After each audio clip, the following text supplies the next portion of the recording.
Este é o podcast do Incluir, Núcleo de Inclusão e Acessibilidade da URGS. Acompanhe nossos programas e venha refletir conosco.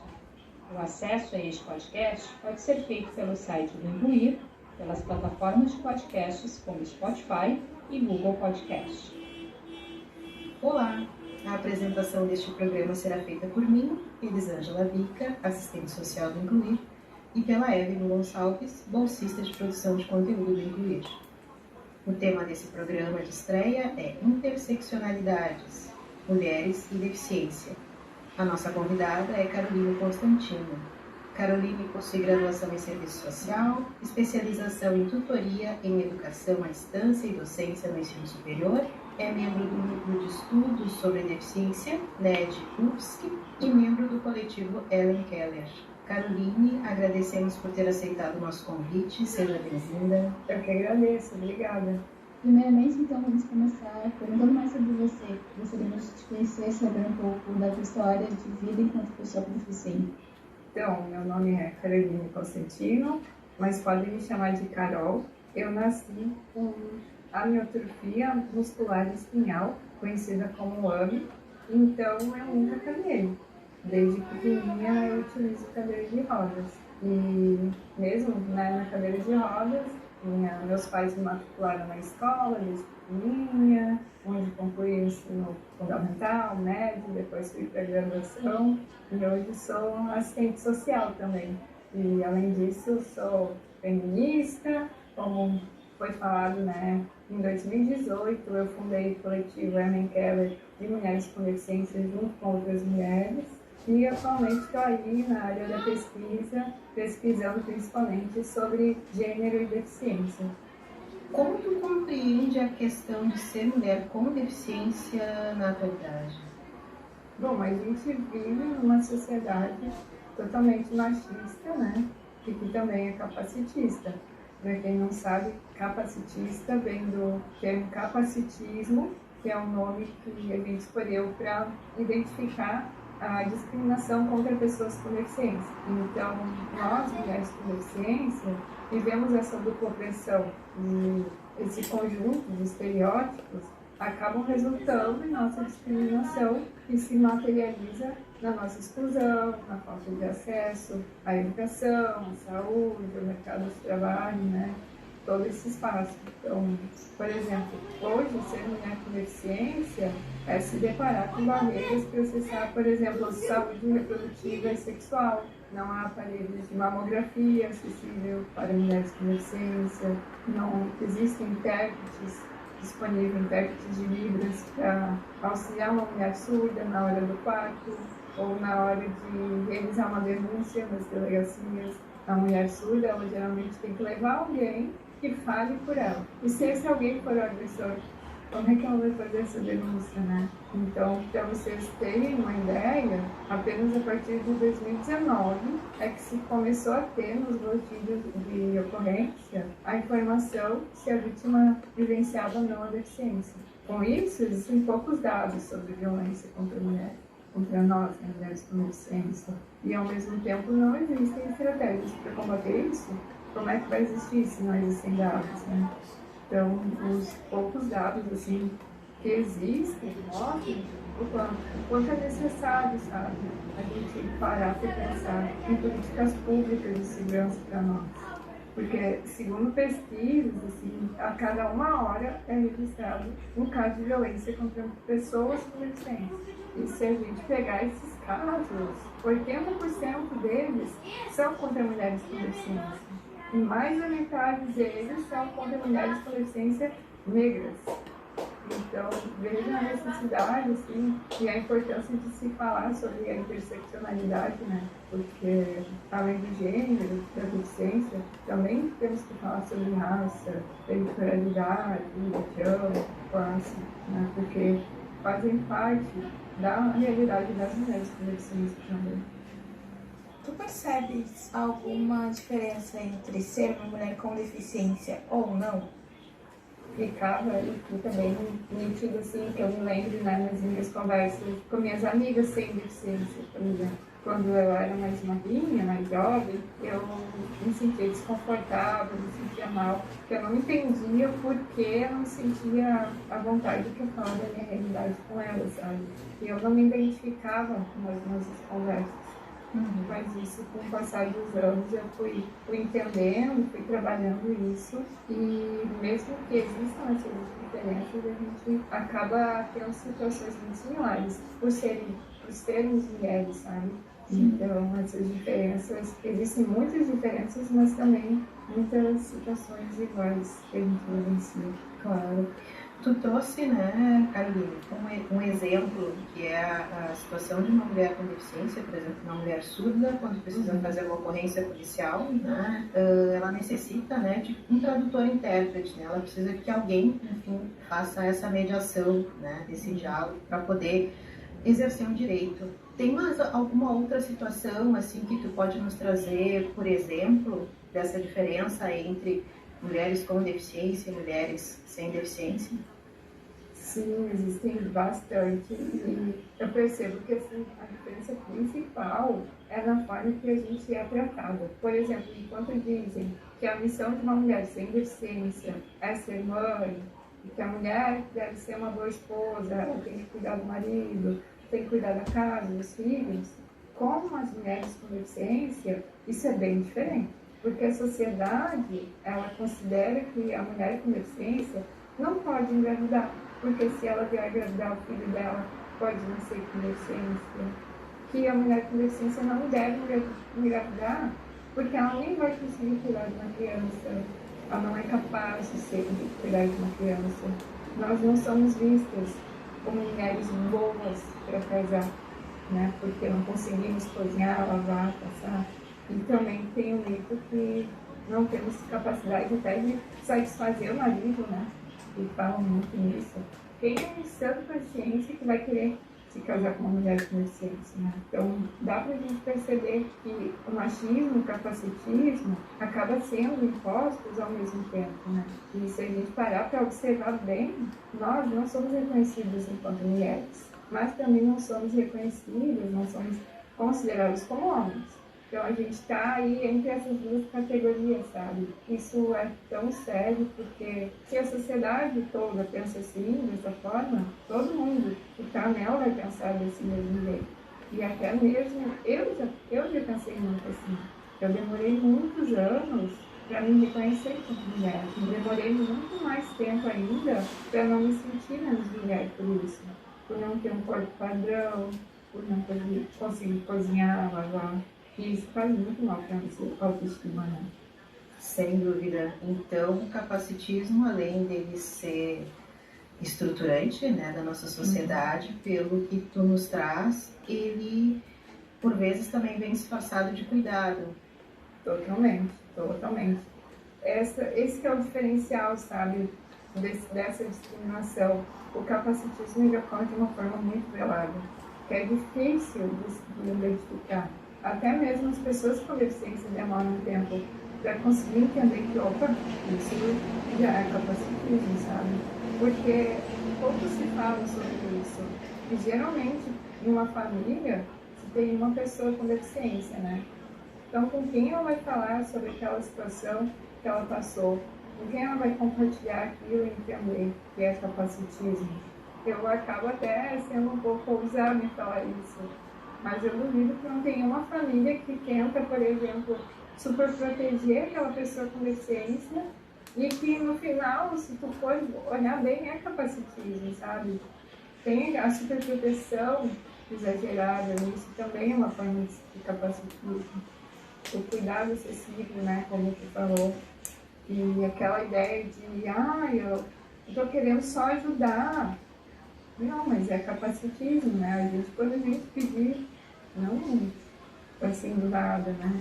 Isso tá, por exemplo, quando eu tô parada numa esquina, vem um monte de gente perguntar se eu quero ajuda, porque julgam já, né, que eu não vou conseguir atravessar a rua sozinha. Quem disse que eu não posso?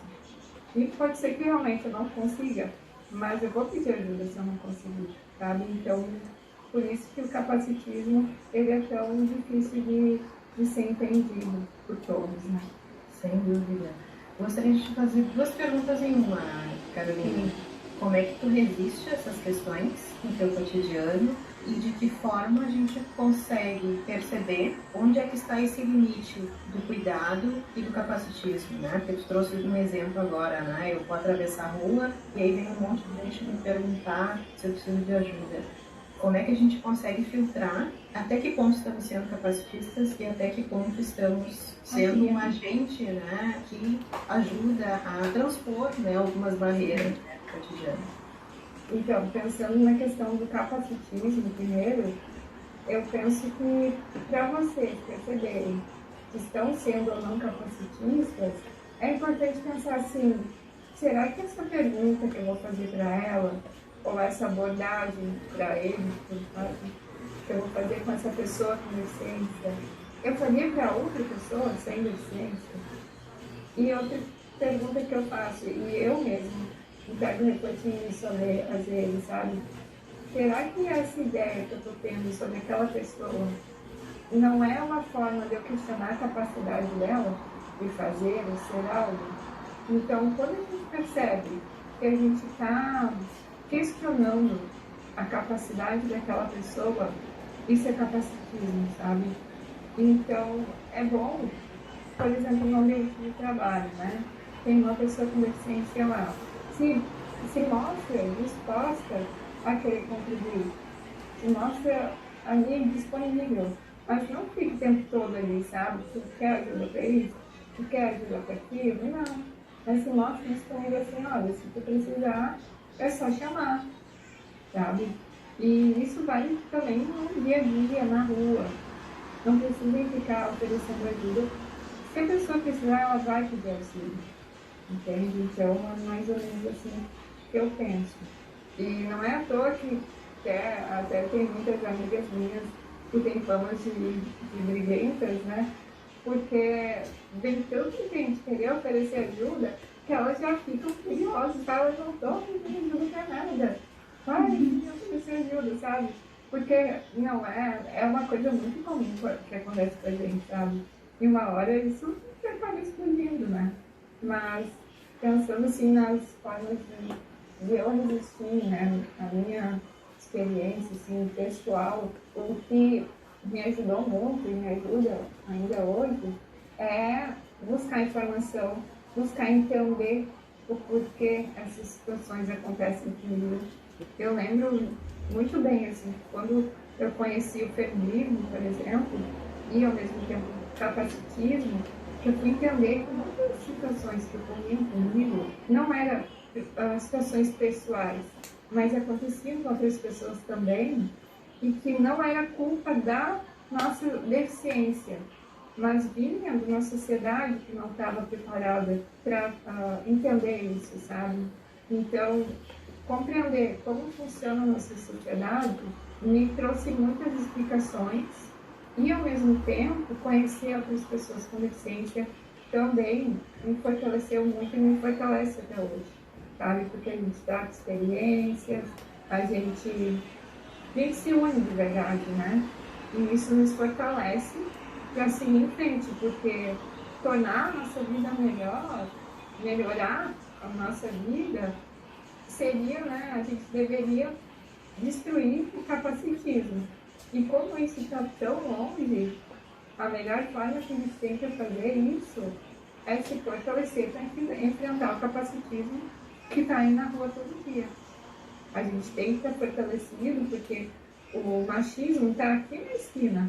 A gente tem que se fortalecer porque o capacitismo, o racismo, o machismo, enfim, todas as discriminações estão aí no dia a dia, né? Então, só sendo muito forte mesmo para aguentar e enfrentar tudo isso, né? Sim, eu lembro, é que também sou pessoa com deficiência, né? E eu lembro que eu passei a minha infância inteira sem entender o que aconteceu comigo. E aí, quando eu descobri o conceito do capacitismo, eu senti um alívio de saber que eu não estava enxergando todos os anos. Eu finalmente consegui dar um nome a algo que me perseguiu a minha vida inteira. E pensando nisso, a gente lutar, né? A gente precisa lutar bastante contra todos esses estigmas sociedade de uma forma urgente, e não só eles, mas também combater esses preconceitos. E tu disse um pouco ali, né, mas eu queria saber se tu quer complementar sobre o que tornaria a vida das pessoas com deficiência melhor, mais fácil, no teu ponto de vista. Eu acho que, assim, o que a gente deveria fazer como eu disse, né, se fortalecer e, como tu também disse, combater. Porque só combatendo essas sociedades excludentes, só combatendo todas essas discriminações, é que a gente vai ter futuramente um lugar melhor, né? E para fazer isso, a gente não pode só ficar dentro de casa, né? Claro que a sociedade não está preparada para nos receber, mas vai ser muito difícil a gente achar um lugar que vai estar preparado já.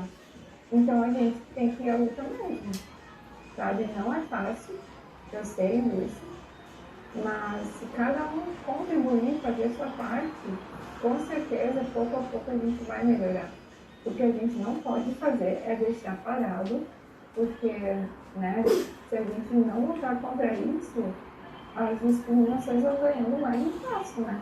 Vão aumentando, se ampliando. Então, eu acho que é isso, sabe? É ter esperança, porque por mais que em muitos momentos a gente se sinta sozinho e parece que ninguém está olhando por nós, tem sim muitas pessoas, até políticos, sabe? Muita gente aí, e a gente não está sozinho, não. Então vamos, se cada um fazer a sua parte aonde mora, por exemplo, no seu bairro, já é uma grande coisa. Verdade, Carolina. E justamente isso que eu gostaria de te perguntar. Tu já respondeste um pouco, né, a questão que eu ia te fazer, mas para finalizar, nós gostaríamos que tu deixasse um recado final, né, pensando nessa perspectiva coletiva, como podemos todos, em especial as mulheres, contribuir, né, para a luta feminista anticapacitista. Bom, assim, pensando justamente na questão do feminismo, né? A gente sabe que muito se fala que as mulheres com deficiência somos invisibilizadas no movimento feminista e tudo mais. Mas o recado que eu deixo é mais ou menos o que eu falei antes, sabe? Eu falo diretamente para as mulheres com deficiência que a gente deve acreditar, sim, em nós mesmos. Nós somos capazes, sim, de lutar. Nós devemos exigir o nosso lugar diante do feminismo. E a gente também deve contribuir para o feminismo, né? Trazendo nossas pautas, mostrando ali onde tem uma falha, contribuindo para o espaço. Porque só de estar nesses lugares já é um ato de resistência. De mostrar que a gente existe, de fazer com que lembrem de nós. E isso vale para qualquer espaço, né? Seja na política, seja dentro da universidade. Eu penso assim que nós, mulheres e homens com deficiência, devemos lutar, sim, contra essa exclusão estrutural, né? Mas as pessoas sem deficiência, homens e mulheres, também devem refletir de que maneira que elas estão contribuindo ou até prejudicando a inclusão dessas pessoas, né? Porque todo mundo tem um lugar de fala sobre tudo, porque a gente vive numa mesma sociedade e um tem responsabilidade sobre o outro, sim. E seria maravilhoso que entendesse que a luta anticapacitista deve ser de todos, né? E ela acontece no momento, por exemplo, em que você se disponibiliza para ajudar um colega de trabalho, ou no momento de organizar um evento em locais com acesso, banheiro acessível, com intérpretes de Libras, né? E no momento até mesmo de lembrar daquele colega ou daquela colega para tomar uma cervejinha, né? Então acho que a luta anticapacitista, a luta feminista, ela deve sim ser de todos, porque só assim a gente vai ter um mundo um pouquinho melhor. Carolina, para finalizar, a gente gostaria de agradecer a presença. Foi uma satisfação de ter como convidada. Eu que agradeço, nossa, foi um prazer, uma honra trazer um tema assim tão, né, ainda invisibilizado, infelizmente. Eu fico muito feliz de encontrar espaços como esses para ampliar a nossa voz, né? Então, muito obrigada mesmo. Assim, então, encerramos esse programa do podcasting, o podcast do Incluir URGS. O roteiro deste programa é de Deise Schneider, Elisângela Vica e Evelyn Gonçalves. A apresentação por Elisângela Vica e Evelyn Gonçalves. A edição da Bruna Porto. A narração de Deise Schneider, com apoio de Yasmin Neckel e Sofia Pulgatti. Coordenação Adriana Arioli. Acompanhe os nossos conteúdos pelas redes sociais e pelo site. Obrigada. Assim, terminamos este programa do podcast IN, o podcast do Incluir URGS.